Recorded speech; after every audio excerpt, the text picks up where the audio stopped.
Salut mon gars. Alors, Ghetto, on commence la vidéo.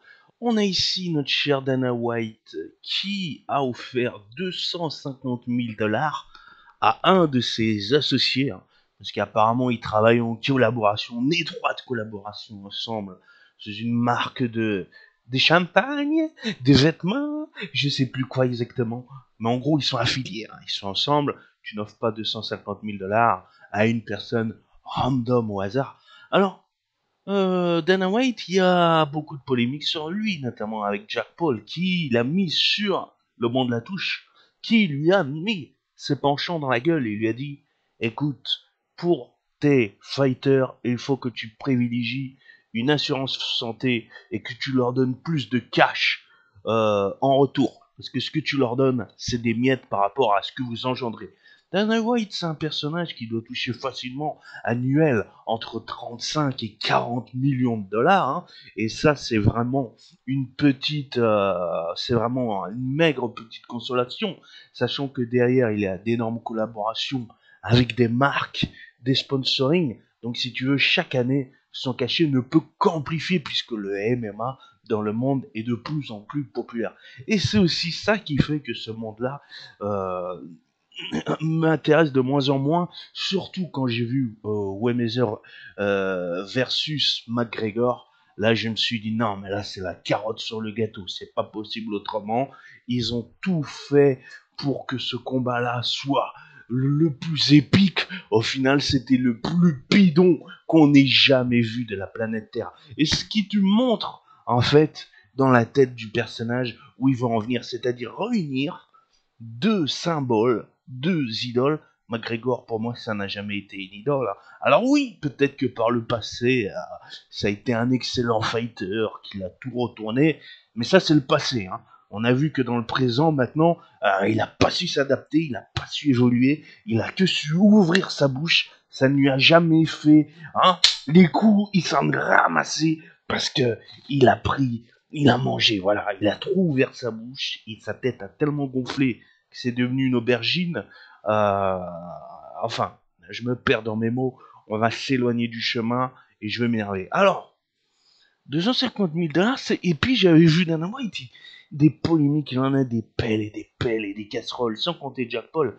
J'avais vu là, il y a quelques mois, il était en train de faire une vidéo dégustation. Il disait, vous voyez ça, c'est dans la meilleure pâtisserie possible, on peut choisir n'importe quel ingrédient. Et en gros, il avait fait un gaspillage de bouffe où il avait dit, mettez-moi ça, ça, ça, ça, ça. Ah, vous êtes sûr? Parce que c'est pas commun, vous allez faire une gerbe, c'est dangereux pour vous. Non, non, mettez, mettez. Et qu'est-ce qu'il a fait, ce pitre? Pitre, hein, le pitre, hein. En pleine vidéo, il a dit, regardez, j'ai pris ça, ça, mes meilleurs ingrédients. Et en gros, ça faisait une montagne, une crème de dessert pâtissier, un truc monumental. Et ben, vous savez quoi? Il a dit, ah non, il a commencé à manger une gorgée comme ça. Et gaspillage alimentaire incroyable. Hein. Il a dit non, ah, je peux pas, je peux pas. Il était en train de tout gerber dans le lavabo, en train de couiner comme une hyène. Ah, c'est marrant ça. Il a acheté un truc à plus de, je sais pas, ça doit plus de 50 dollars le machin avec tous les ingrédients qu'il a mis. Au final, il a balancé. Pourquoi? Parce que oui, quand on mélange tous les ingrédients ensemble et que ça va pas ensemble, que ça fait pas une bonne colorie, et ben forcément, on va tout gerber. Mais il est content, il a vu ses vidéos. Hein, voilà, ça c'était un peu voilà, le système du gars. Je me suis dit, non, mais ce type-là, je le validerai jamais ghetto. C'est impossible. D'une part, il fait du gaspillage alimentaire. Deuxièmement, après on l'a vu, il était en train de montrer sa collection Nike ou Adidas, je sais plus. Ah oui, je prends ci, je prends ça, je prends ça. Il avait 50 sacs dans les mains, dans chaque main comme ça, en train de montrer, hey, moi je pèse, hein, regarde. Poum, poum. Tu sais, il tanguait avec ses sacs, tu sais. Boum, 50 sacs dans chaque main. Allez, viens, on va à Hollywood Boulevard. Juste pour montrer que j'ai une magnifique collection. Bam, bam, bam. Voilà. Alors là, bah, on va le voir ici. Donc il est dans un restaurant, à CUP. Alors je sais pas si c'est dans une maison, dans un restaurant, je sais pas où ils sont exactement. Mais déjà, faut avoir des couilles. Hein, parce que pour montrer aux yeux du public qu'on t'a offert 250K, parce que le gars, en fait, il avait ça dans une pochette plastique. Hein. C'est un petit, c'est pour te montrer la classe du type. Hein. Il n'y a aucune classe là-dedans. Alors oui, c'est emballé, hein. Voilà. Donc là, tu vois, il y a un gars qui, ah, lui, il a senti la patate. Il va être très jaloux d'ailleurs de ce qu'il va voir. Et là, à moins que ce soit même son pote, à mon avis, il a été jaloux. Ah, boum. Donc il n'y a aucune classe là-dedans. C'est un pochon, c'est quoi? C'est de la coque. Non, en fait, il te met ça comme si c'était dans de la vulgaire coque, quoi. Et en fait, il te met 250 000 $ dans des sachets comme ça.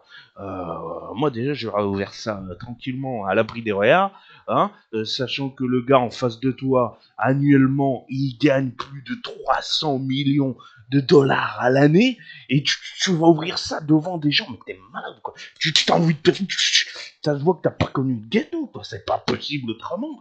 Quand tu ouvres des sachets comme ça, il faut que tu fasses ça à l'abri de regard. Mais qu'est-ce que c'est que ces gens-là qui montent comme ça, en plus aux yeux du monde et du public sur Internet, sur les réseaux?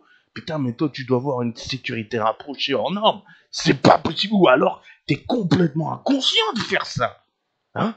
Donc voilà, en gros, ce qui s'est passé avec Dana White, c'est scandaleux, c'est odieux, c'est minable, c'est à gerber.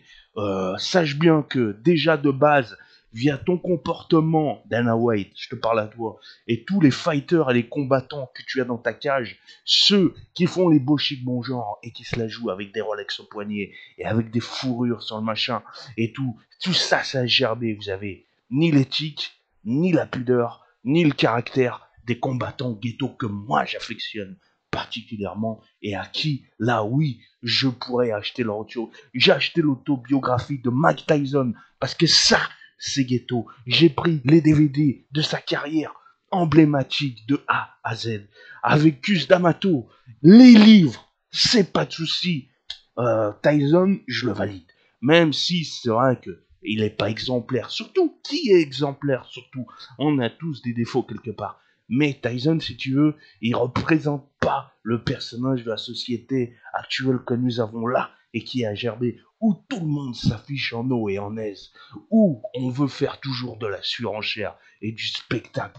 Parce que l'UFC et les combats, c'est devenu tout simplement du cash. Et en fait, si tu veux, t'avais le foot qui était populaire et qui est toujours, qui est le numéro un sportivement, eh bien t'as l'UFC qui devient exactement de la même fournaise. Alors si tu veux, il n'y a plus d'éthique, il n'y a plus d'honneur. Et là je parle pas de Dana White, hein. Je parle de la globalité de ce que vous avez fait des événements sportifs combat. Hein? Ça ne m'intéresse plus. Je préférais 100 fois regarder un combat cage illégal, sans les caméras, sans les machins, même les combats truqués où il n'y a personne, où c'est de la free fight, où il n'y a pas des gens derrière, comme lui là, en train de s'empriférer, à prendre des pâtisseries, en gaspillant des nourritures et des sommes folles. Alors, c'est même pas une question de jalousie ou quoi que ce soit, c'est une question de bon sens et une question d'éthique. D'accord?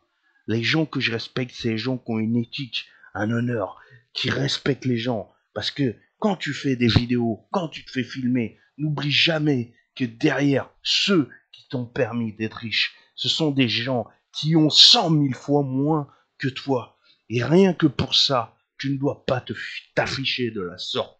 Tu dois faire rase mode, table rase. C'est pour ça que l'univers du football, et j'ai horreur, l'univers de la boxe, malheureusement, c'est devenu exactement pareil. L'univers de l'UFC, c'est devenu encore pire. Donc voilà, et c'est pour ça qu'on dit que l'argent corrompt et pourrit absolument tout. Et ben vous avez ici, ces dernières années, tous les sports qui ont été cotés et qui sont cotés dans le top 5, dans le top 10, ce sont des sports absolument corrompus et pourris jusqu'à la moelle. Et forcément, même votre fighter favori, qui a une éthique et un honneur, et qui, tu te dis, ouais, lui, il est bon, lui, il est sympa et tout, et bah, s'il trempe dans ce milieu-là, malgré qu'au début, il va être bon, il peut pas rester indéfiniment bon quand t'es dans un domaine pourri jusqu'à la moelle. Voilà. Donc en gros, bah, je vous ai fait ma petite review. J'espère que mettez des commentaires.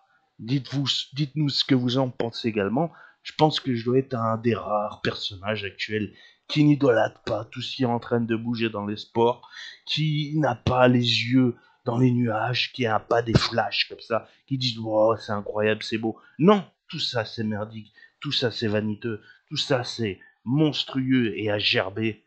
Ouais, bah, malheureusement c'est dans le monde dans lequel on est en 2022. Bling bling, brrr, ting ting, tchac tchac. Fuck you.